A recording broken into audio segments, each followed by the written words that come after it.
Place donc à la grande interview sur CNews et Europe 1. Bienvenue et bonjour Marion Maréchal. Vous êtes la tête de liste Reconquête européenne et également vice-présidente exécutive du parti. Le président de la République va donc tenir conférence de presse ce soir. Est-ce que vous pouvez être encore surprise par une telle prise de parole et sur quel domaine, dans quel sujet? Sincèrement, je n'en attends rien. Voilà, ça fait 7 ans que ce président est à la tête du pays. Nous avons vu différents gouvernements. Si j'avais dû attendre quelque chose, c'était au moment du remaniement, éventuellement. Sauf que ce que je constate, pour ne prendre qu'un des exemples, c'est qu'au moment même où étaient sortis les chiffres de l'insécurité qui démontraient que depuis 2016, donc depuis l'arrivée quasiment d'Emmanuel Macron au pouvoir, nous avions une explosion de la violence et de la criminalité dans notre pays. Je rappelle quand même plus 140% de violences sexuelles, plus 31% d'homicides, plus 68% de coups et blessures volontaires. Eh bien, le lendemain de ces chiffres qui ont été d'ailleurs totalement occultés par le remaniement, sont reconduits à leur poste à la fois Gérald Darmanin, ministre de l'Intérieur, et M. Dupond-Moretti, ministre de la Justice, qui sont tous les deux co-responsables du fait de leur inaction ou de leur mauvais choix de cette situation. Donc quand on voit cela, on pourrait d'ailleurs dérouler. Quand je vois qu'il nomme par exemple M. Séjourné, qui n'a aucune expérience en matière diplomatique et qui s'est déjà illustré d'ailleurs ces derniers jours de manière étonnante à un poste aussi important que le ministère des Affaires étrangères, et qui est un homme qui a pris position au Parlement européen pour un État fédéral européen. Quand on voit qu'on nous explique que la grande cause nationale, c'est l'éducation nationale, et qu'on nomme à ce poste une fois de plus une femme qui n'a pas d'expérience en la matière et qui aussi et surtout est en charge des sports et des JO, qui sont quand même un grand sujet. Quand je vois tout cela, comment pouvez-vous imaginer que je puisse attendre quelque chose de cette conférence de presse? Aucun changement, vous n'attendez aucun moment de vérité, pas de précision sur un cap, un tournant, une ligne, une vision? Non, le problème d'ailleurs avec ce président de la République, c'est qu'il n'a pas de vision. Il en a fait la démonstration une fois de plus à de maintes reprises sur des sujets stratégique, fondateur. On en a beaucoup parlé. La question du nucléaire est probablement l'une des plus édifiantes.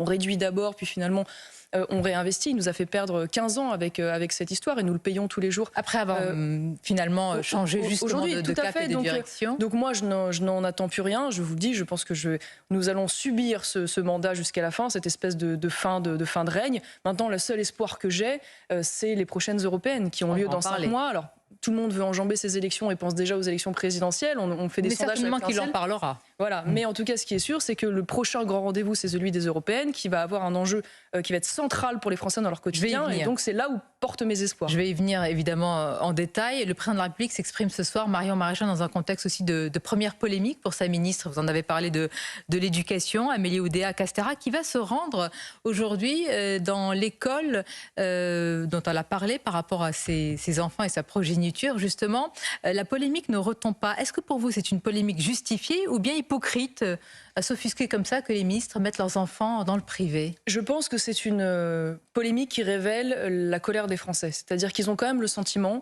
que depuis des années maintenant, les ministres, parce que disons-le, tous les ministres de l'Éducation nationale en particulier ces dernières années, ont tous leurs enfants dans les écoles privées.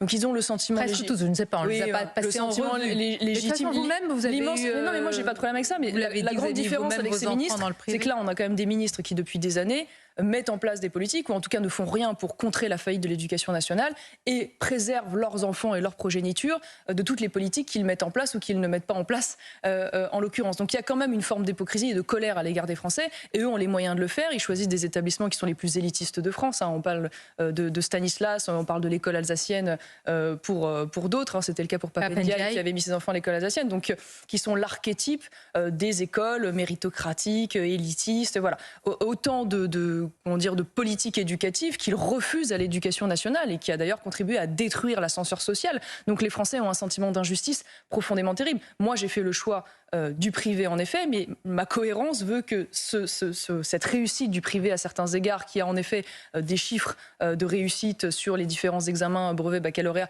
plus importants, avec des méthodes spécifiques, je veux pouvoir les appliquer au public. Donc je ne veux qu'il n'y ait pas de discrimination. Sans doute que la ministre également, ou alors vous lui faites un procès d'intention qui est de dire peut-être qu'elle ne veut pas réparer ce qui ne va pas dans le public. On verra ce qu'il en est. Jusqu'ici, une fois de plus, après 7 ans d'exercice de pouvoir d'Emmanuel Macron, j'ai vu plutôt des embardés sur le sujet, une fois de plus, avec des ministres qui n'avaient pas du tout les mêmes visions, et à la fin, pas grand-chose qui se soit passé. Moi, ce que je crois fondamentalement d'ailleurs, que si nous sommes dans une situation sur l'éducation nationale, c'est parce qu'évidemment, on n'a pas des ministres là où ils doivent être, et on n'a pas fait les réformes nécessaires, mais c'est aussi parce que l'éducation nationale est, selon moi, en situation quasi monopolistique, tenue par une administration de gauche et une partie d'ailleurs, disons-le, d'un grand syndicalisme de gauche au sein des enseignants. C'est ça le vrai défi de la ministre Amélie Oudéa-Castéra? Je crois qu'il y a deux sujets. Il y a évidemment la réforme de l'éducation nationale, la fin du collège unique par exemple, on pourrait développer, mais aussi, me semble-t-il, une bulle d'oxygène donnée au privé, la possibilité d'ouvrir davantage de classes. Aujourd'hui, les ouvertures sont très contraintes. La possibilité, par exemple, pour les collectivités de financer les écoles hors contrat ou de pouvoir toucher la taxe d'apprentissage. C'est pas le cas aujourd'hui.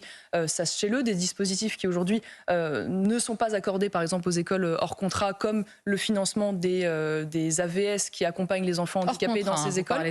Voilà, tout à fait. Donc, moi, je crois qu'il y a un certain nombre de mesures aujourd'hui pour ouvrir la concurrence au sein de l'éducation nationale et ainsi forcer l'éducation nationale à faire son droit d'entrée. Ça, c'est la feuille de route que vous souhaitez. Mais la petite condition, et j'en finis par là, c'est qu'il ne faut pas qu'il y ait discrimination par argent. Donc, il faudrait mettre en place, et ça, c'est un point de vue très personnel, un chèque éducation ou une défiscalisation pour le coût que représentent ces écoles pour les Français qui évidemment travaillent. Ce sont des débuts en tous les cas pour le moins compliqués pour cette ministre et ce sont des débuts sous les feux des projecteurs pour la ministre de la Culture, Rachida Dati. Hier, le président des LR, Éric Ciotti, a affirmé que la politique n'était pas la Starac, on n'y entre pas, on n'y sort pas comme ça.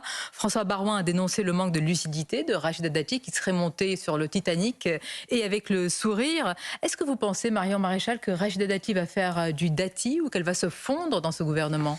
Voilà, la conclusion que j'en tire définitivement, je le savais, c'est que maintenant voter LR, c'est donc voter pour les futurs ministres d'Emmanuel Macron. Parce qu'on parle de Rachida Dati qui est la dernière prise, si je puis dire, côté LR, mais la moitié du gouvernement, près de 8 ministres de mémoire, viennent des LR. Et je vous l'annonce, ça n'est pas fini. Parce qu'au lendemain des européennes, je prends date avec vous, les 3/4 de l'état-major des Républicains rejoindront la Macronie. Ça n'est évidemment qu'une question de temps.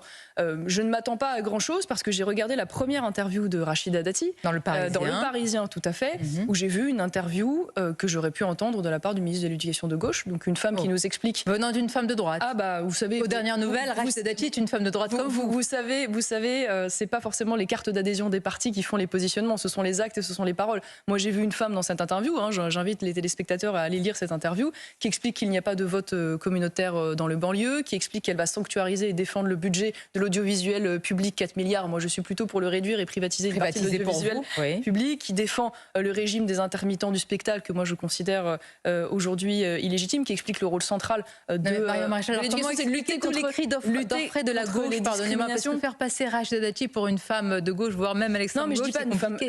Je constate que, en tout cas, la ligne conductrice en tant que ministre de la Culture, c'est des propos, c'est des axes que j'aurais pu retrouver dans une interview. Est-ce qu'elle a quand même des lignes ou des positions parfois, entre guillemets, conservatrices, comme Catherine Vautrin? De femmes de gauche. Voilà, c'est tout là-dessus. Donc après, on verra les actes. C'est toujours pareil. Moi, ce que je crois, c'est qu'on est face simplement à un débauchage de calcul. Il y a eu, tout le monde le dit, on a compris, il y a eu un accord sur la ville de Paris.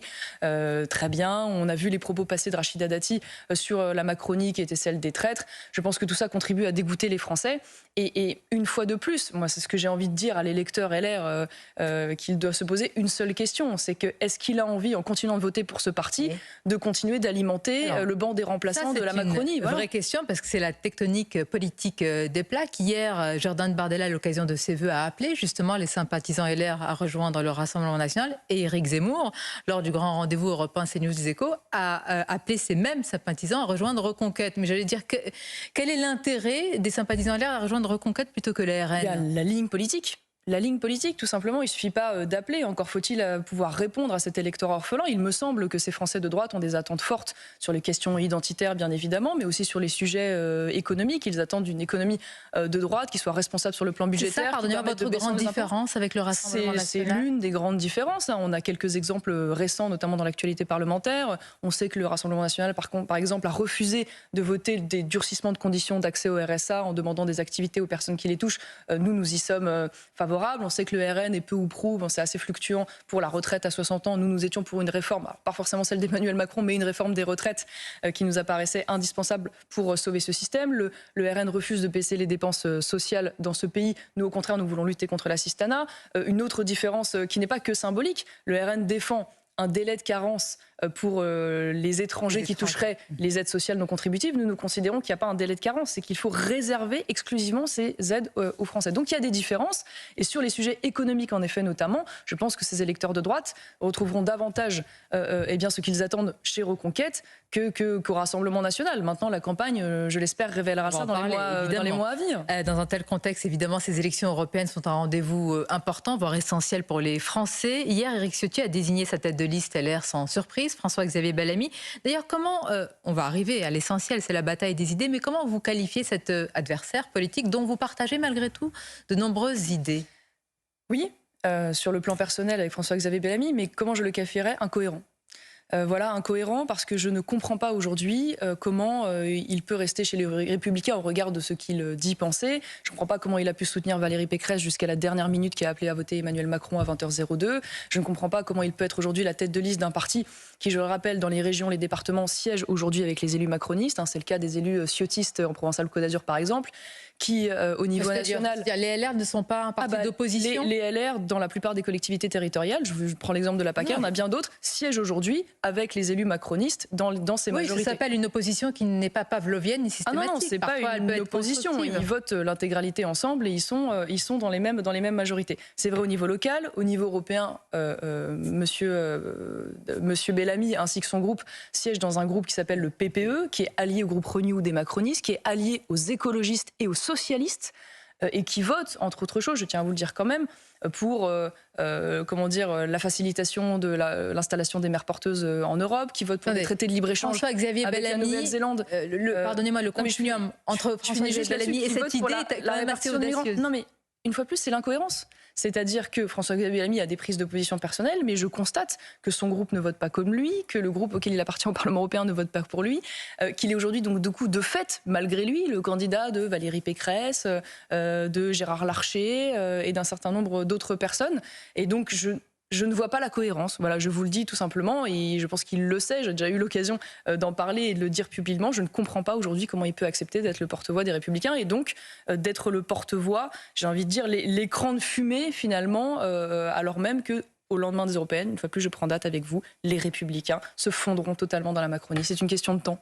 En tous les cas, au-delà des enjeux d'image de Gabriel Attal ou de Jordan Bardella et la jeunesse que vous avez tous en commun, et vous avez dit ces derniers jours, et je crois qu'on est tous d'accord qu'elle passe assez vite, l'important pour les Français, ce sont les idées. Selon vous, Marion Maréchal, qu'est-ce qui va se jouer lors de ce scrutin des européennes ? Un potentiel changement de rapport de force au Parlement européen. C'est-à-dire que ça n'est pas neutre. L'enjeu aujourd'hui qui se dessine, c'est que le groupe des conservateurs auquel nous aspirons de participer, dans lequel vous retrouverez demain Orban et dans lequel se trouvent déjà par exemple les Italiens de Fratelli d'Italia, mais aussi les Suédois, les Finlandais qui sont aujourd'hui au gouvernement, ou proches du gouvernement, c'est que ce groupe puisse passer devant le groupe Renew de Macron. C'est là où se joue le duel. Et si ce groupe des conservateurs, et nous pouvons y contribuer avec nos quelques députés, je l'espère demain, puisse passer devant, ça veut dire que le rapport de force politique change. Ça veut dire que donc, le Parlement est tiré vers la droite et non plus vers le centre. Concrètement, ça veut dire qu'on peut des Français en particulier potentiellement changer la présidence de la Commission et donc changer la ligne politique. Et c'est-à-dire que cette ligne politique de Madame von der Leyen, dont la majorité, je le rappelle une fois de plus, est composée aussi du groupe des LR. Je vous en ai parlé à l'instant, qui met en place le Green Deal, qui vote des traités de libre-échange, qui met en place la répartition des migrants, qui refuse de réformer le droit d'asile, nous pourrions agir sur cela. Et donc c'est tout à fait fondamental dans le quotidien des Français. Et une fois de plus, il n'y aura pas de réponse, c'est important que les Français le sachent, et ils le savent déjà d'ailleurs, il n'y aura pas de réponse efficace à l'immigration si nous n'avons qu'une réponse nationale. La réponse nationale est prioritaire et essentielle, mais elle doit aussi être complétée par une réponse européenne. Vous avez démarré, Marion Maréchal, personnellement votre campagne assez tôt, cela fait déjà quelques semaines, voire quelques mois. Gabriel Attal, on le sait, va s'impliquer dans cette campagne des européennes. Jordan Bardella vole ou survole les sondages. François-Xavier Bellamy va tout faire pour rattraper son retard. Et vous, est-ce que vous allez adapter, ajuster votre stratégie ? La stratégie, vous savez, c'est déjà de parler aux Français, de faire connaître notre ligne. Nous sommes un jeune mouvement. Moi, je suis heureuse de constater que dans le dernier sondage, nous sommes donnés à 7%. 7%, c'est 7 députés européens. Je rappelle que les élections européennes, c'est un scrutin proportionnel à un tour. Donc, un point égale un député européen. Donc, notre chance, c'est que si nos électeurs, ceux qui nous font confiance, se lèvent le matin, vont voter, ils auront des élus. Et ils auront des élus qui pourront, comme je vous le dis, contribuer à la recomposition de la majorité. Vous avez un objectif, justement, à ce sujet ? Je ne me fixe pas d'objectif chiffré. Nous voulons des élus. Vous en avez certainement en tête, mais vous ne voulez pas vous lier. Non, mais nous voulons des élus. Je pense que c'est le premier objectif raisonnable qu'on peut se donner et qui, à l'heure actuelle, peut être atteint. Maintenant, il reste 5 mois de campagne. Attention, gardons-nous des jugements définitifs parce que beaucoup de choses peuvent encore changer. Et je crois que les Français peuvent trouver en Reconquête une voie, notamment pour les Français de droite aujourd'hui orphelins. Dernière question, elle est importante. Les Européennes vont en grande partie se jouer sur le sujet de l'immigration. En Europe et plus singulièrement en France, Marion Maréchal, certains pensent que l'immigration peut venir désormais résoudre la crise de la natalité. Vous avez vu ces chiffres inquiétants, véritablement. Que répondez-vous à l'argument justement de l'immigration C'est pas certains rapport à la pensent, crise de c'est natalité. la quasi-intégralité de nos gouvernants depuis 30 ans pensent cela et organisent cela d'ailleurs. Ils détricotent méthodiquement l'ensemble de la politique familiale, en particulier sous François Hollande, qui avait fait l'exception française. Et en parallèle de ça, ils font venir une immigration de masse en substitut. Moi, je m'oppose totalement à cette vision. Je considère aujourd'hui que le coût de l'immigration est beaucoup trop lourd sur le plan culturel, identitaire, sécuritaire et même économique. Et donc, la seule solution, c'est de reconstruire une politique familiale et donc d'accompagnement et de famille. C'est long, mais enfin, on trouve beaucoup d'argent quand il s'agit de faire de la transition écologique. J'aimerais qu'on en trouve pour faire de la transition démographique, parce que ça, c'est un enjeu vital. Et c'est un enjeu d'autant plus vital, je le dis, excusez-moi, très crûment, que demain, le peuple historique français pourrait être minoritaire sur son propre sol, du fait de l'immigration et de l'évolution démographique de l'immigration sur le sol français.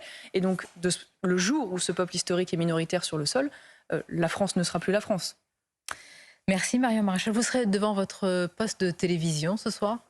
Ah bah oui, quand même, par responsabilité professionnelle, pas par plaisir. Merci à vous, c'était votre grande interview ce matin sur Europe 1 et CNews et à bientôt.